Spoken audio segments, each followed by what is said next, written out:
এক বছরেরও অধিক সময় পরে আজ আবার আপনাদের সামনে আমি হাজির হতে পেরে আল্লাহ তাআলার শুকরিয়া আদায় করছি। আলহামদুলিল্লাহ।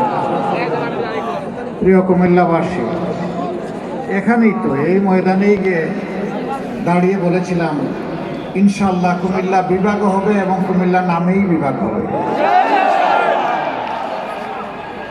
আমাদের ভাইয়েরা এখানে বলেছেন আমরা যদি সরকার গঠন করি তাইলে এটা করব কিনা। যেহেতু ঘোষণা দিয়েছে এটা আমাদের পবিত্র দায়িত্ব। আল্লাহর ফয়সালা অন্য কেউ যদি সরকার গঠন করে আমরা এটা করতে বাধ্য করব।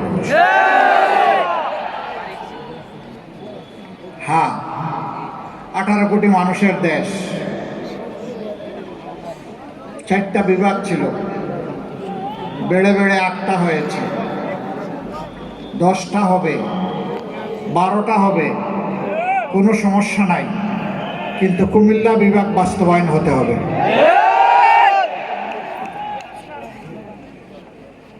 2 নম্বর বিমানবন্দরের কথা বলা হয়েছে, এখানে একটা ইপিজেড আছে।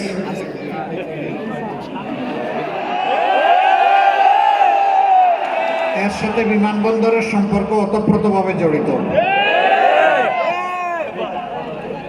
হাত আছে পা নাই, তার কোনো মানে আছে? হাতও থাকতে হবে, পাও থাকতে হবে, তা না হয় মানুষটা সুস্থ থাকবে। একটা আরেকটা সম্পর্ক ইনশাল্লাহ হবে, তবে শর্ত হচ্ছে বিমানবন্দর চালু হওয়ার পরে কুমিল্লা থেকে ঢাকা আসা যাওয়া বাই রোড কমাইয়া বিমানটাকে বাঁচাইতে হবে। এই শর্ত যদি পূরণ হয় ইনশাল্লাহ হবে। তবে আমি বিশ্বাস করি ইপিজেডকে যদি আন্তর্জাতিক মানে উন্নীত করা যায় তাহলে শুধু দেশি নয় বিদেশিরাও এখানে ইনশাল্লাহ হুমড়িকে পড়বে এবং তারা স্বাভাবিকভাবেই চলাচলের জন্য এয়ার সার্ভিসকে চয়েস করবে। আর অনেক দাবি আপনাদের আছে, সবগুলাই সঙ্গত। আমরা একটাই কথা দিচ্ছি, আমরা কোনো এলাকাকে কোনো নামের কারণে, পূর্ব কোনো অযৌক্তিক ধারণার কারণে আমরা অবশ্যই তাদের হক থেকে বঞ্চিত করব না ইনশাআল্লাহ।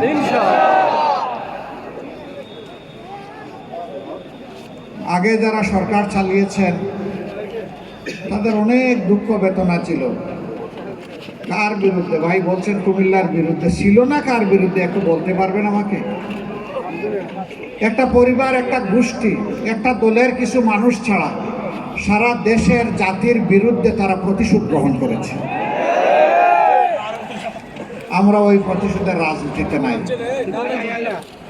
যে প্রতিশোধের রাজনীতি আমাকে কষ্ট দিয়েছে, দেশবাসীকে কষ্ট দিয়েছে, ওই প্রতিশোধের রাজনীতিকে আমরা হারাম মনে করি। রাজনীতি রাজার নীতি নয়, রাজনীতি ইনশাআল্লাহ হবে নীতির রাজ। সুনীতি দিয়ে ইনশাআল্লাহ দেশ পরিচালিত হবে। বলবেন যে আশ্বস্ত হব কিভাবে? সবাই তো বলে, কিন্তু যেই যায় লঙ্কায় সেই যে হয় রাবণ। আপনারা যে কথা দিয়ে কথা রাখবেন তার প্রমাণ কি? প্রমাণ আছে। 15.5 বছর সমস্ত বিবেকবান বাংলাদেশি নাগরিক, বিশ্বের বিবেকবান মানুষ স্বীকার করতে বাধ্য হবেন এই সময়কালে পুরাটা সময় জুড়ে সবচেয়ে মজলুম দলের নাম হচ্ছে বাংলাদেশ জামাত ইসলামী। আর কোন দলের সিরিয়ালি ক্রমিক ধরে 1 থেকে 11 সিনিয়র নেতাকে খুন করা হয় নাই। আর কোন দলের অফিস মাসের পর মাস, বৎসরের পর বৎসর তালাবদ্ধ করে রাখা হয় নাই। আর কোন দলের নিবন্ধন কেড়ে নেওয়া হয় নাই। আর কোন দলের প্রতীককে হজম করার চেষ্টা করা হয় নাই। আর কোন দলকে বেদিশা হয়ে শেষ পর্যন্ত নিষিদ্ধ ঘোষণা করা হয় নাই। আর কোন দল বলতে পারবে না তাদের একজন নেতার বাড়িও বুলডোজার দিয়ে ভাঙা হয়েছে। এটি একমাত্র জামাত ইসলামী। গুম কমিশনের রিপোর্ট দেখেছেন, আমরা কথা কম বলি আর সবর বেশি করার চেষ্টা করি। এই রিপোর্টে উঠে এসেছে সবচেয়ে বেশি গুমের শিকার হয়েছে বাংলাদেশ জামাত ইসলামীর লোকেরা। এত কিছুর পর আল্লাহ রাব্বুল আলামিন শহীদানের রক্ত আর মজলুম জনগণের চোখের পানি কবুল করে আমাদের বুকের সন্তান যুব সমাজের নেতৃত্বে 24শে আগস্টের বিপ্লব যখন সফল হলো, যেটাকে আমরা 36 জুলাই বলে থাকি, সেদিন প্রথমেই আমরা উচ্ছ্বাস প্রকাশ করলাম না, আমরা মিছিলে উত্তাল হলাম না, স্লোগান দিলাম না, আমরা আল্লাহ তাআলার এই নিয়ামতের জন্য সেজদায় পড়ে শুকরিয়া আদায় করলাম। তারপরেই দেশবাসীকে ভাঙ্গা বিধ্বস্ত অফিসে দাঁড়িয়ে আমরা জানিয়ে দিলাম আমরা কারো উপর থেকে প্রতিশোধ গ্রহণ করব না। তবে যারা ভিকটিম এবং ভিকটিম ফ্যামিলি, তারা যদি ন্যায় বিচারের জন্য আদালতের আশ্রয় নেন, আমরা তাদেরকে সর্বাত্মক সহযোগিতা করব, কিন্তু আইন আমরা হাতে তুলে নেব না।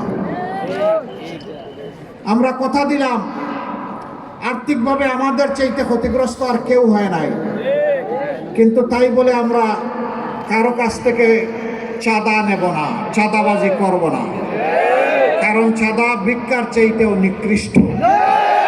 ভিক্ষা হালাল, কিন্তু চাঁদা হারাম। আমরা কথা দিয়ে কথা রেখেছি। আমরা বলেছিলাম আমরা মামলা দিয়ে নিরীহ মানুষকে হয়রান করব না, মামলা বাণিজ্য করব না, আমরা করি নাই। আমরা আমাদের কথা রেখেছি। আপনারা শুনে অবাক হবেন, সারা দেশে হাজার হাজার লাখ লাখ মামলা আমরা চাইলে করতে পারতাম, খুবই অল্প সংখ্যক মামলা করেছি। এর মধ্যে 8টা মামলায় আসামি মাত্র 1জন করে, কারণ আমরা বলে দিয়েছিলাম একজন নিরীহ নাগরিকও যেন আমাদের মামলার আসামি না হয়। দ্বিতীয়জন খুঁজে না পাওয়ার কারণে একজনকে আসামি করা হয়েছে। আমরা জানি না ন্যায় বিচার পাবো কিনা, কিন্তু আমরা নিশ্চিত আদালতে আখেরাতে ন্যায় বিচার পাবো ইনশাআল্লাহ।